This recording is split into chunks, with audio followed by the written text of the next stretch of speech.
Namaskar, I am Prince. I welcome you to the Bread of Life. Let us look to the Holy Bible.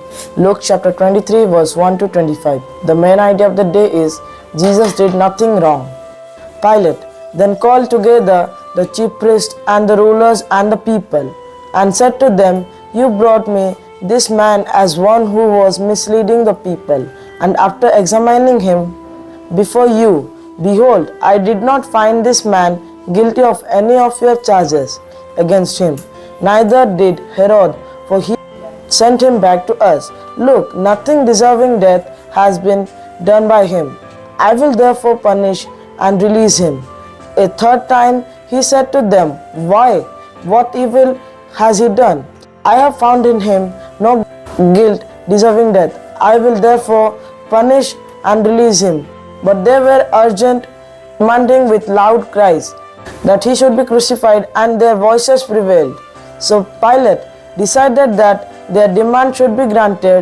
He released the man who had been thrown into the prison for insurrection and murder, for whom they asked, but he delivered Jesus over to their will.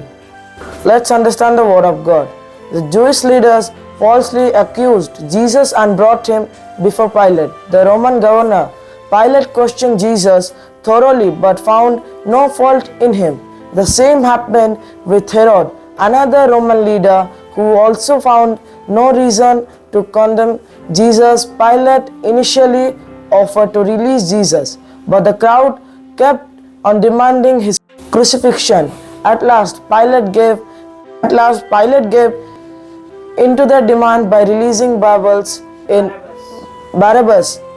a known criminal, and handed Jesus over to be crucified. In the midst, Jesus remained silent, choosing to submit to God's will. May the Lord bless us with His holy words. Let's pray and practice. Dear Lord, thank you for your beautiful words. Lord, please help us to have patience when we are facing difficulties. In Jesus' name I pray. Amen.